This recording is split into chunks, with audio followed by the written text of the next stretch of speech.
Hi guys, this is Debbie with Debbie J's Crafting Corner. Welcome back to my channel. Today's video is part of the 7K YouTuber subscriber celebration hop. My friend Monica from over at Tailor Made Cards for You. You've probably seen her on a couple of my lives recently. She just reached 7,000 subscribers at the end of 2021 and we are going to do some celebrating. We have some wonderful projects to share with you and some giveaways as well, so be sure to comment on every video for entry into our giveaway. We hope that you enjoy the hop. So for my project, what I'm going to be doing is I dug into on my computer. It's not really my stash, but it's the stash on my computer, and was looking at all of the different things that I've gotten from Monica's shop over the last year. Actually, the last 2 years I've been on her design team. It's been so good. She has been such a wonderful person. I've been so excited to work with her. Anyway, one of the ones from 2020 was called Passport to Italy. Here's a photo of that, and I'll be having a link to that down in the description in case you're interested in this kit.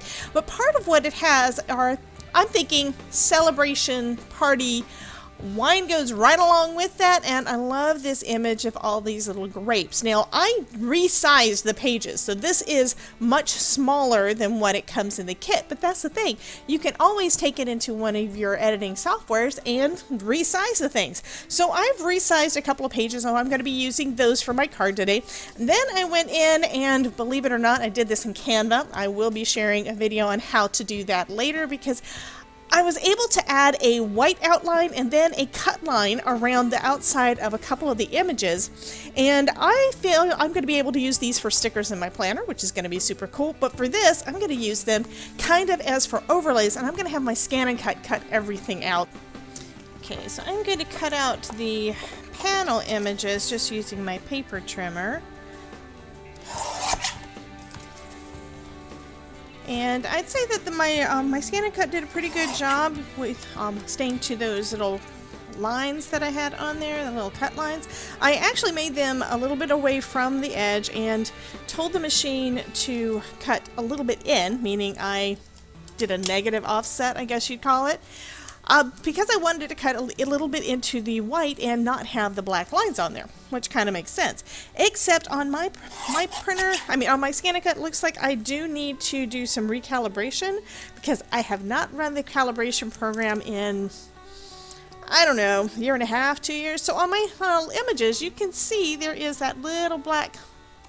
If I hold it in this camera right, you can see that there is a black line around a lot of it, and it's a little bit off. So I cut off a little bit of the bottles on this side, and so those are some things this one's actually better. So if I get rid of the black lines, it's probably going to look okay. And this is kind of the idea that I've got, and then I'll have one of these, and I've still got some sticky stuck to it from my mat, which I still haven't figured out how come some of it comes off and the thing stays so sticky. So I'm planning on popping some of this up, but I think it will look better if I go ahead and trim off that little bit of black.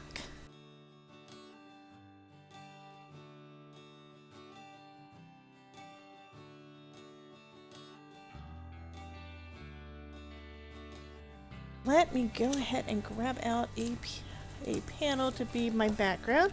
Now this one's kind of a pink. I don't know if I'm going to use that or not. Depends on how it looks with this.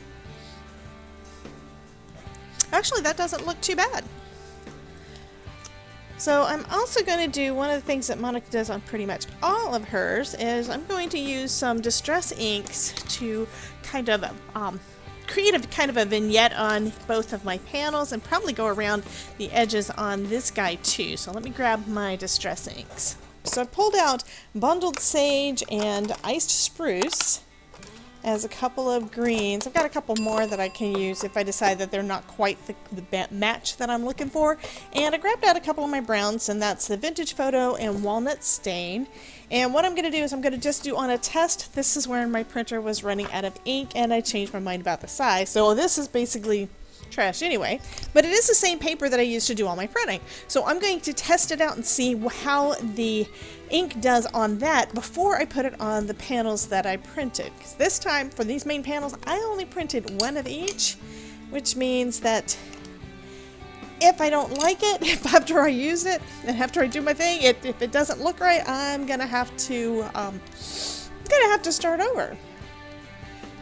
So this first one is walnut stain, which looks a little dark, which that looks fine. And then we've got vintage photo, which should be a little warmer. And I think vintage photo is probably the one I'm gonna like the best. Yes, I do.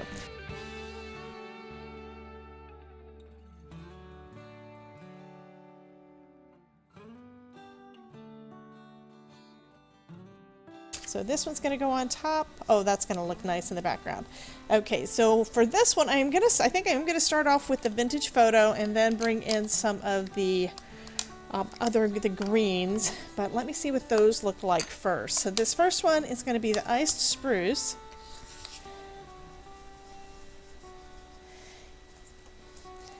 And it pretty much matches, but it is a little bit blue compared to the colors that are in my panel. So now I'm going to try out the bundled sage, which may match better.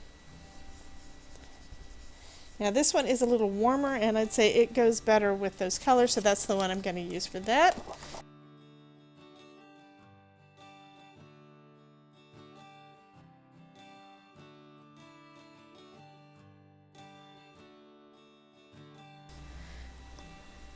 Okay, yes, that is going to look nice, and then I'm going to have one of these kind of popped up above it, but I do need to go in with some of that green over the white edges on this.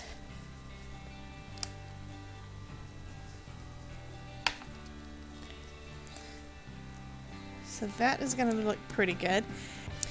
Okay, so for the sentiment, I went into my stash to see what all that I had because, of course, I can't remember. I have too much stuff, and this is going to be a de-stashed year, which is going to be awesome. This is a stamp set from Tim Holtz, which you guys know that Monica loves Tim Holtz, and she channels Tim Holtz in pretty much every project that she does, which is awesome. And I thought what would be kind of cool is one of these. These are all ones that are talking about going for your goals and, you know, keep on trying, all that kind of stuff. Maybe the impossible is often the untried, because the reason that she has succeeded is because she tried and she kept working and she got it done. And Monica, this card is going to be going to you, so I'm going to be putting this one in the mail, and this one is basically a congratulations on reaching your 7,000 subbies. I'm so excited for you. One of these days I'll get there, maybe. So I'm going to go ahead and basically stamp that down onto this panel. This one is kind of going to be the front and center. So let me just put that down in my MISTI and grab out this stamp and decide exactly how I want it to go. So this little ruler, it works kind of like a T-square inside your MISTI because it's got that bar on the side for it to line up against in the MISTI, and that gives you a perfectly squared sentiment when you're wanting to stamp it down.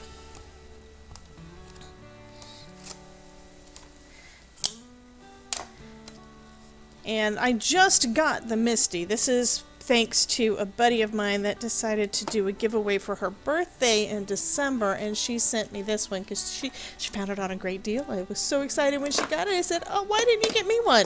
And turned out she did. So anyway, thank you so much, Miss Elizabeth, for that. She is also in this hop today, so be sure to check out her video. The Gina K Amalgam ink, this one is, what color is this one? Obsidian. And so far I'm really liking it.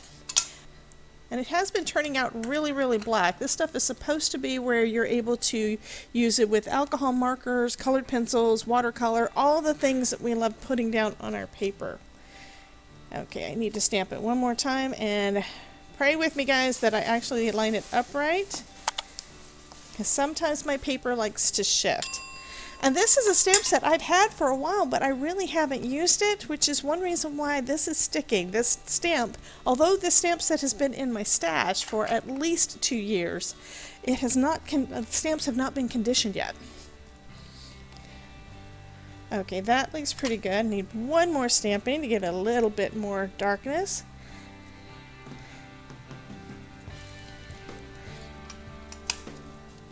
And the way that your impression looks on your paper a lot of times just depends on the paper too. Okay, so I am going to put these guys down. I've already got this all stamped and it turned out so nice. I love the way that this one looks. So I'm going to put this, I think, here. And what that's going to do, if I position these like in the two corners, it's going to put that sentiment pretty much front and center. So I think that's going to look really, really good. But I'm thinking I need to color up that background just a little bit. And it looks like I got a little bit of green ink on the back of it anyway. So what I'm going to do is I'm going to put down some purple tape to mask off what's going to now be the back. I was initially going to have it as the front, but since that's already got ink on it, I think that's going to be the front of my card. I'm just going to mask it off, and what that's going to do is make it so that I can add a little bit of ink to the edges of this one. Not a lot, because I mean this is a pretty color, so there's no reason to cover it all up, but at least I'll be able to cover up partially that and have it blend in a little bit better. And to do that, I think I am going to use the vintage photo. Actually, how about this? I'll put some vintage photo up here and some bundled sage down there, kind of to offset the two corners and bring those colors together. Ooh, and that is a lot more than what I was planning on putting down. That's a reminder, you know, kind of tap it off before you start adding it. But since I did that, I'm going to do the same thing on the other end, I think, and kind of put extra, a little extra on the edge, on that corner, and then blend it up.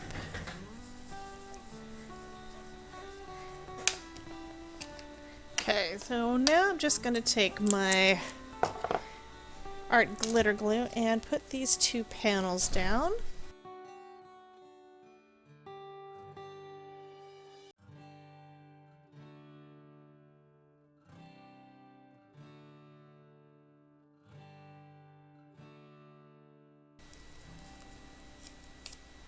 Okay, and I will save that tape for later. Okay, so now I'm going to take this piece and pop it up, but I also cut out one of these little guys. I think what I'm going to do with it is have it kind of floating above my sentiment. And I'm using my Scotch foam tape, which isn't really all that thick, but it'll give me that little bit of dimension that I like so much. And that'll make it so that this should still fit decently in an envelope, even with that little bit of dimension on the two layers.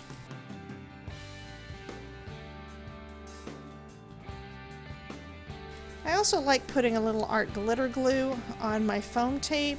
Reason being, it makes it so that it gives me a little bit of wiggle room so I can make sure I get it positioned just the way I want it.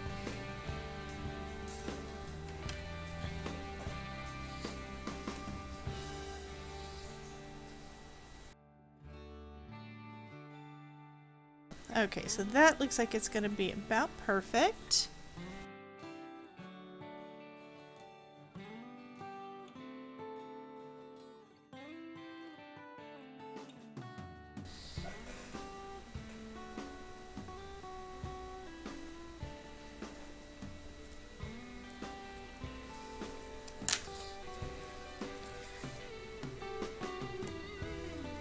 And I'm going to say that that is close enough. I do have it a little bit off, but that's fine.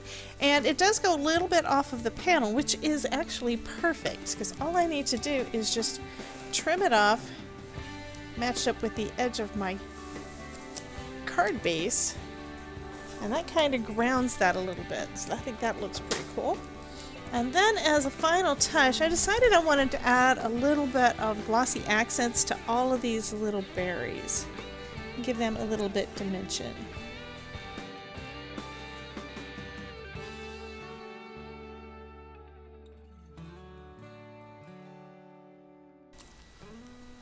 If you're interested in seeing some more of the projects that I've made using some of TaylorMade Cards for You's amazing digital images, take a look at this playlist here. Also, be sure to check out all of the other hoppers in the hop, because I know they'll have a lot of inspirational projects for you to see. You guys have a wonderful, wonderful day, and remember, if I can make it, you can too. Have a great day.